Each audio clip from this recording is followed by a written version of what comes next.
Hello Internet, this is Stravos, and in this video we'll be taking a look at all of the remaining class cards that have been released with the Blackrock Mountain Adventure. Now there's a lot of cards here, so unlike previous videos, I'll be discussing these much faster. I'll just pretty much say a few things about them, rate them in each of the categories, and then move on. Let's get started. Let's kick it off with the Druid class. First off, we have Volcanic Lumberer. It is a 9 mana minion, it has 7-8 stats, and it reads Taunt costs 1 less for each minion that died this turn. We really need to come up with a name for this mechanic, honestly. In Constructed, I would rate it a 5 out of 11. It's very much like Ironbark Protector, and it shares the same weaknesses as Ironbark Protector in that it is a taunt, it is a big minion, and it might trade for a lot of your opponent's minions, but it's also more likely to just get big game huntered and you've wasted a turn. Now this card is better because on average 7 or 8 attack is about the same, but this card can go for way less mana cost. But in Druid, I would say it's a little bit unreliable to kind of do that. You can probably put better creatures in your deck than this one. In Arena, I would put this card at a 9 out of 11. I think it's a very good card. Ironbark Protector is a very good card in Arena. It's actually one of the main ways that Druids win in Arena. Your opponent just can't deal with it because you cannot get past them. And this guy can go for 7 pretty easily in Arena. Style wise, this card is kind of weird. What is this thing? It's a burning tree in the molten core? What? I don't know. It's okay, I'll give it a 6 out of 11. It's not too impressive. The mechanic is pretty cool and I'm interested to see how it goes. We also have Druid of the Flame. It is a 3 mana minion, it has 2/2 stats, and it reads choose one, transform into a 5/2 minion or a 2/5 minion. Interesting. In Constructed, I would rate this card a 5 out of 11 yet again. Now 2/5 or a 5/2 for 3 mana are pretty good stats, and it's flexible, is one of these interesting flexible Druid cards. But I think in most situations you'll either want a spider tank or you'll want an injured Blade Master. As far as I understand, the transformation is a beast, so maybe Druid of the Fang can come in, but there's still BGH. Beast Druid might be a thing in the future, but I don't think it is quite there yet. In Arena, I would actually put it as a 8 out of 11, just because a 2/5 on turn 3 is very good with buffs like Shadowsun Cleric, for example, or Dark Iron Dwarf. It's also pretty good with the Mark of the Wild, and you can also just kill a 2-drop and survive easily, or you can kill a 3-drop and hero power it. As far as style points go, this girl is on fire!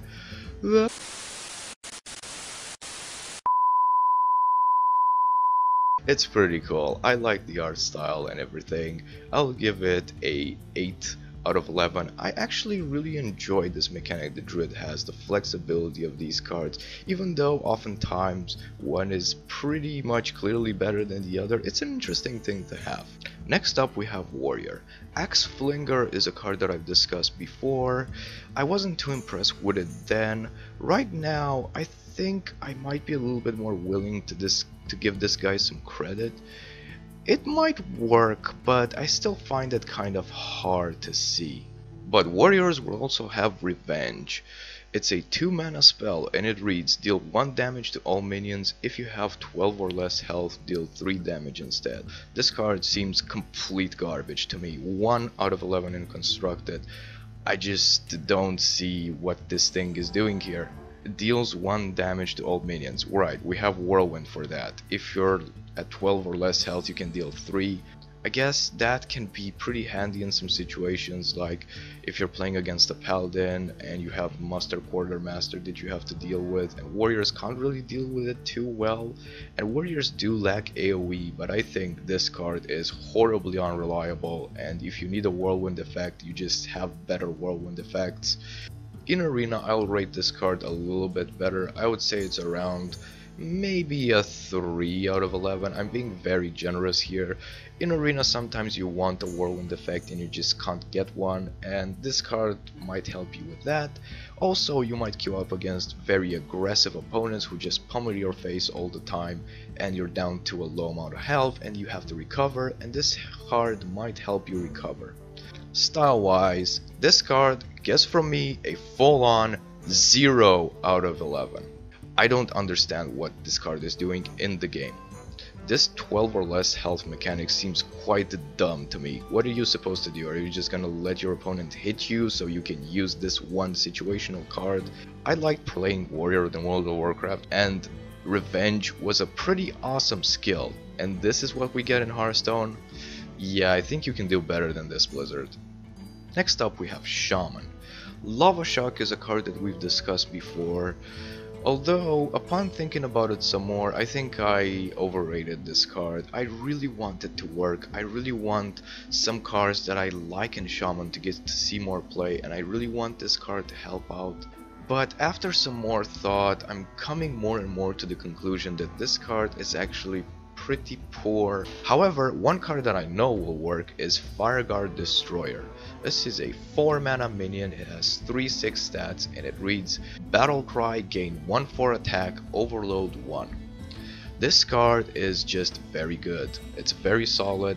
It is a 9 out of 11 in constructed. I do think Water Elemental is a good card. This is probably slightly better because I think Shamans needed a very solid minion, and they also didn't really have a great 4-drop, and now they do. The overload for 1 is not too big of a deal, I would say. If you're overloaded on turn 5 for 1, it's okay because you can still Fire Elemental next turn and you can play another 4-drop or play some removal. This card can get BGH'd, although I would say getting a 4-drop BGH'd, it's not that big of a deal. In Arena, I would give this card a 10 out of 11. I think is clearly a very good card. Stats are very important in Arena, and again, Shaman was kind of lacking in this department a little bit. This card fulfills that niche very well, and I think it will be one of the best cards in Arena in general.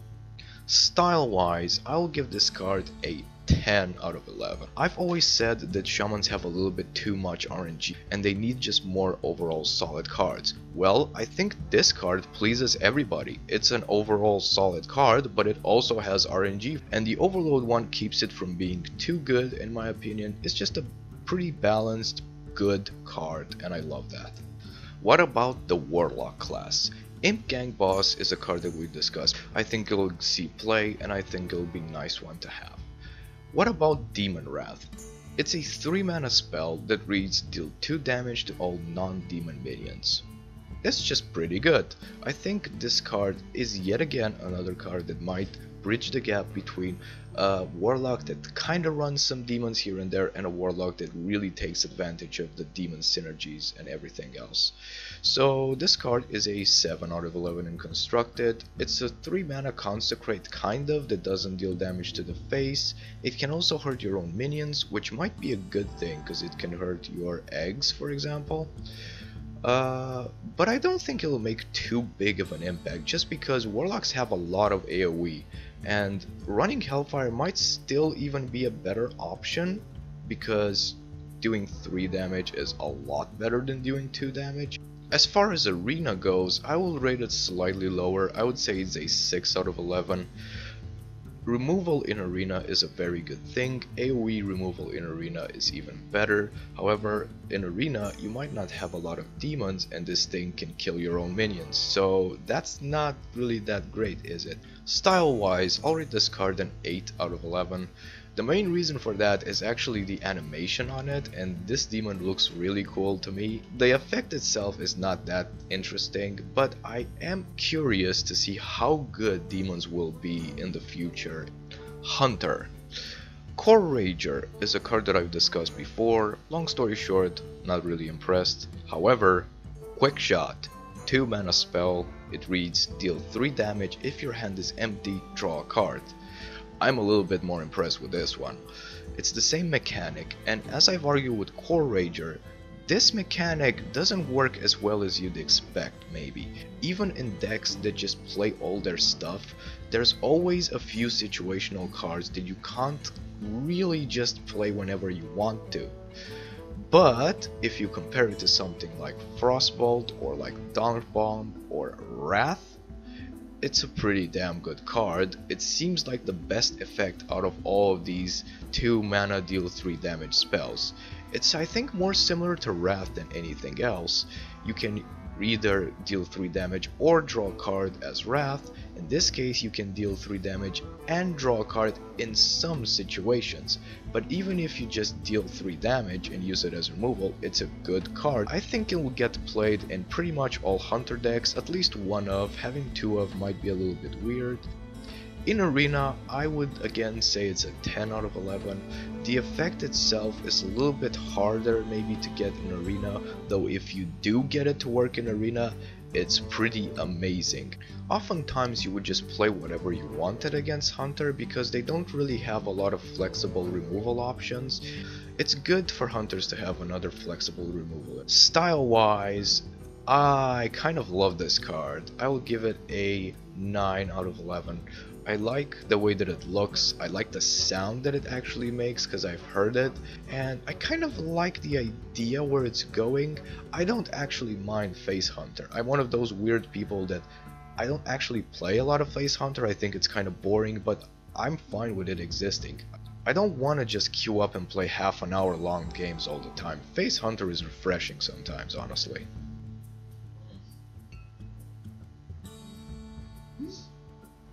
Now, as far as the mage class goes, we've discussed both cards.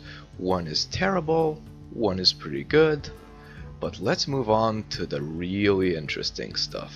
Priest gets 2 new cards this time. Twilight Whelp is one of them. It is a 1 mana minion, it has 2 unstats, it is a dragon, and it reads Battlecry: if you're holding a dragon, gain +2 health. 2 out of 11.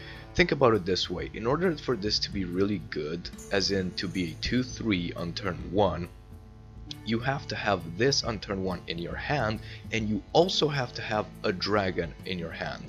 And Zombie Chow itself is very good in Priest because 1, you don't actually care about healing your opponent if you're a Priest really most of the time, and you can also combo it with Aconite to do damage instead of healing your opponent.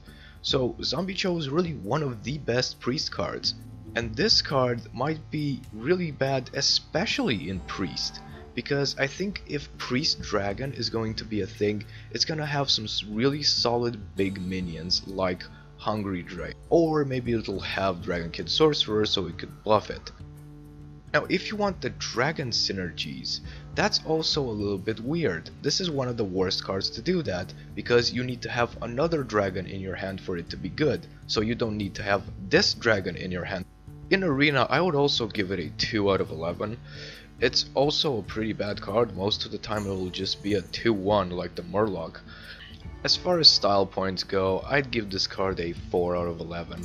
Oh, but it's so cute!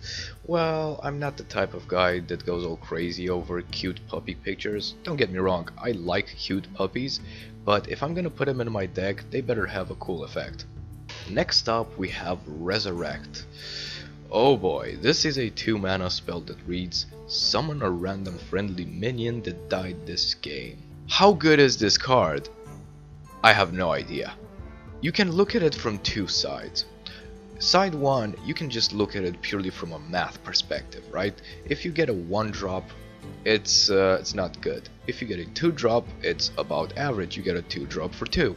If you get a 3-drop, it's already better. If you get a 4 or higher mana cost minion when you play this spell, it's really good, right? This card is somewhat comparable to Unstable Portal, although you'll only have a limited pool of minions that you put in your deck to draw from. It won't trigger battle cries, but Injured Blade Master can be a very good battle cry to skip. Imagine you can play an Injured Blade Master on turn 3, then on turn 4 you resurrect. You have 2 4/7s on turn 4. How cool is that, right? Or imagine you just draw Resurrect, cast it, get Sylvanas, then play a Ragnaros. However, there's another way to look at this card, and that is, as a priest, if you just play a bunch of beefy 3+ minions, you'll probably get overrun really fast, and you're pretty much going to auto lose to Face Hunter. Another problem is that it's not quite reliable, and as a priest you generally rely on combos like Arcanized Circle, or like maybe Shadow Madness and Recombobulator, stuff like that. So I will give it an 8 in Constructed. However, this card is very hard to judge in my opinion. There might be a deck in which Resurrect is pretty much broken, but I don't think you can just put it into any deck. In Arena, I'll give this card a lower score. I'll actually give it a 6 out of 11. It is much more like Unstable Portal in the sense that you don't know what minions you're going to get. The lack of control in Arena as opposed to Constructed, I think it means that this card won't be as good. As far as style points go, I will give this card a 10 out of 11. It's a really cool card. Again, I'm very excited to see the graveyard-ish mechanic coming into play in Hearthstone. And this card, I think you can control the randomness most of the time. It'll be really interesting to play with. Next up we have Rogue. Dark Iron Skulker is a card that we've already talked about. It's a pretty good card, but it's a little bit hard to fit it in today's Rogue decks. Let's talk about Gang Up. 2 mana spell. It reads, choose a minion, shuffle 3 copies of it into your deck. Oh baby, a triple. 11 out of 11 for style. It's so damn awesome. I just love the idea behind this card, the design, the art style. There's so many cool things you can think about with this card. There's so many crazy combos. There's so much opportunity and possibility with this card. What about how actually good it is? Well, here's where we run into some problems. This has a pretty big disadvantage. It's essentially a 2 mana do nothing spell. It literally does absolutely nothing the turn it's played. I will give it a 5 out of 11 in Constructed.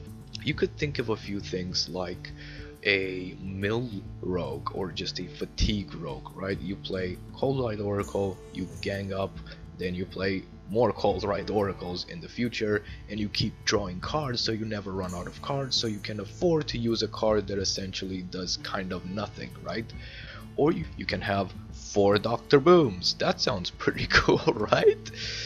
But that's a very slow deck, or a very specific deck, so you can't really give this card too much. Unfortunately, in Arena, this card gets a full-on 0 out of 11. You might think I'm being a little bit too harsh here, but you cannot afford a 2 mana do nothing spell in Arena, especially as a rogue, because most times in Arena the way you win as a rogue is by tempoing out your opponent, and this card goes completely against that. It pretty much screws you. Last but certainly not least, we have the Paladin class.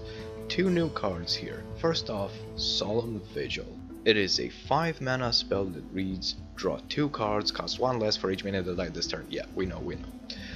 Okay, this card is pretty good. I would give it a 7 out of 11. I think Paladins did need some kind of card draw mechanic that's not as clunky as slow as Lay on Hands, and not as unreliable most of the time as Divine Favor. You can often get it to be an Arcane Intellect, which is 3 mana draw 2 cards, which is fine, and I would argue that you can probably get it to be a 2 mana, maybe even less, draw 2 cards, which is very good, but I don't think it'll be super impactful. It's a good card. In Arena, I'll give this card an 8 out of 11. I gave it slightly more just because Lay on Hands and Divine Favor are much more inconsistent in Arena. As far as style points go, well, I don't really like the art style on this. It just feels so self-righteous, doesn't it? Just look at this bastard's face. He's just so smug. I want to punch this guy, seriously. So for that alone, I'm gonna give it a 4 out of 11. I like the card, it's fine, but man. Ugh. And the second Paladin card is Dragon Consort.